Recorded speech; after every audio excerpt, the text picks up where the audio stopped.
From a trophy-winning musician in a big brass band to reshaping the future of tech in the education sector. As a leader of IT for Western Sydney University and an advocate for diversity and inclusivity, Karina Foley has definitely broken the mould. With the move to cloud-based platforms front of mind, Karina and her team of engineers are pivotal in enabling the university to accelerate its own transformation. For this dynamic mother of two, who started building home computers with her dad when she was in kindergarten, coding is a cinch. So is she a game changer? Let's find out. I'm Gemma Acton. Welcome to Game Changers, in partnership with Logicalis, the architects of change. Karina, welcome to Game Changers. It is wonderful to have you here. Let's go back to the very beginning. These days, a lot of people are interested in careers in tech, but you're really one of the originals. You can trace it all the way back to your early childhood. Tell us about how your interest started. My dad, in kindergarten, pulled me out of school for the day to help him build our first computer at home. And I think he was like one of the first on the waiting list to get the computer. So I remember, plugging stuff into the motherboard and we had to feed it through the TV at the time. And yeah, so he got me interested in computers and taught me not to be scared of technology. You really make me feel like I've wasted my childhood. Tell us about the link that you see between music and technology. Is there one? And how has it helped you if so? Music was a passion of mine for many, many years. I think it's a language. Music is based on science. So I don't think it helped me with technology more than just gave me an avenue to understand creativity and a different way of communicating. Tell us a bit about your musical background, because I understand it wasn't just messing around with a couple of instruments at home. You actually had a very established amateur career in music. Oh yeah, I was a brass player and did 3-unit music in my HSC. I was in Sydney Symphony orchestras and jazz bands and marching bands and concert bands and travelled around a lot of Australia. New South Wales Education Board of Studies had this big music program when I was at high school, so I got to visit lots and lots of schools and sort of mentor other kids learning how to play music. Your interest in tech, as we just heard, started very organically from a very young age. At some point along the way, you must have noticed that there weren't that many other women involved in the sector. When did you realise that, and did it change the way you felt about technology, make you more or less determined, for instance? Yeah, my first career was in marketing and fundraising and event management as a career, and it got to a point where I could only ever really move sideways, and I really wanted a career, and I was like, well, IT would be awesome because there aren't many women in technology and they're not very extroverted, at least the people that I knew, and so I thought that I could add value, and so I jumped into IT technology. So you found it a motivating factor, the dearth of women. And what have you done in your current role and your current position in the sector to try and encourage more women to join the space?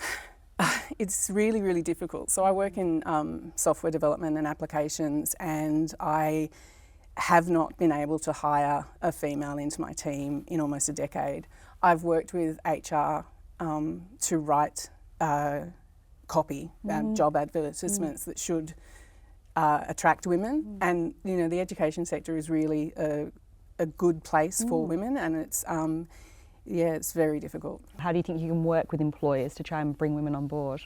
So I have a program in my team where we hire students, and I always have an equal amount of females and males, and give them, if they're passionate about applications, we'll form an application group that they can go work in, or they might want to do some project management and that sort of stuff, and introduce them to vendors as well, so that they have sort of a better career roadmap.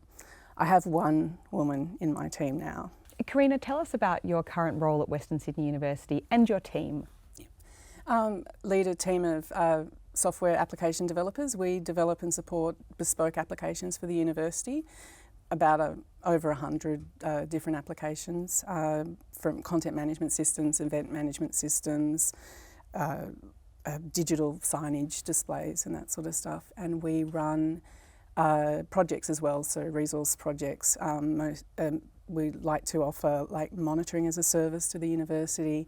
We offer development to other areas of the university, and run projects like recently our migration to the Azure cloud.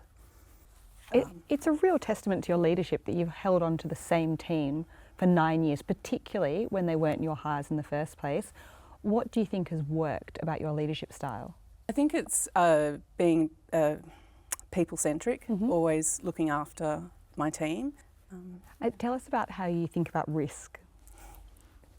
I used to be really risk adverse, actually, but I had a health event a number of years ago, and the outcome of that was that I realised that I had a lot of inner strength, and I was open to taking more risks, and I'm not scared to take risks. I'm not scared to say things that people might normally stop talking. I do, though, have to rely on my colleagues to like balance me so that I don't take too many silly risks. Would you call that an epiphany? Yeah, well, it was. It was when I realised how much I did to help myself. It changed my life and gave me so much more confidence. Tell us a little bit more about your role as a female. Did you have a female mentor along the way? Do you mentor people now? My very first real job, I had an amazing female director who taught me a lot when I was very junior in my career, and we're still in touch today. And I've just been lucky throughout my career that as I've moved jobs, I've had really strong leaders, and you identify what they do really well and try to learn from them. I do mentor people at the university and provide opportunities for students with internships and project roles, etc. Let's talk a little bit more about what you do on the job itself. Now, you partner with Logicalis. What are some of the projects you're working on, and why do you like partnering with them? So we just finished our migration to cloud. We moved 300 servers in about 2.5 months to the Azure cloud. That was the best project I've ever worked on. The people from Logicalis have amazing technical skills, and they really balanced the Western Sydney University team members out. They were open to change the way they were doing things as well. So, because Logicalis comes and they have their own processes, they have their own practices, and they work, right? But we're like, okay, but at Western Sydney University, we also need to do it this way. And so we were able to blend our processes and practices. And what it meant was that my team, the Western Sydney University team, were very comfortable with the way the project ran, but Logicalis was still running the project the way that they were comfortable running it. Let me ask you one more question about your partnership with Logicalis, and then one more to finish. Logicalis says one of the aims they have is to empower their clients. Do you feel that's been the case with the projects you've done with them? Oh, 100%.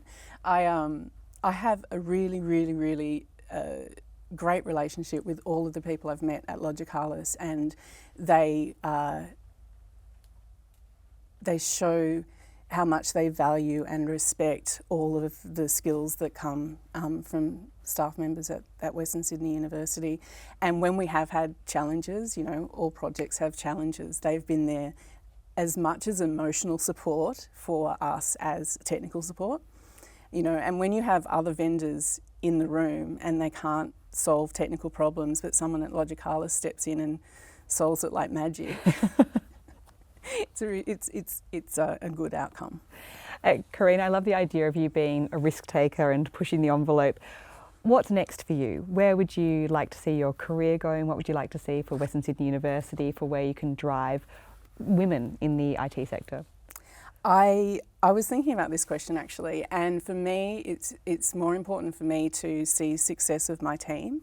Like, it's my job as their manager to help them succeed in what they want to do in their career goals. So when they do show the confidence and or build the skills to stretch what they're doing in their role, or if they take a secondment to another area, you know, like that's the most valuable thing to me. Like that's what I'm proud of achieving and building up capabilities in my team. Spoken like a true leader. Karina, it's been an absolute pleasure to talk to you. Thank you so much for joining us here today at Game Changers. Thank you.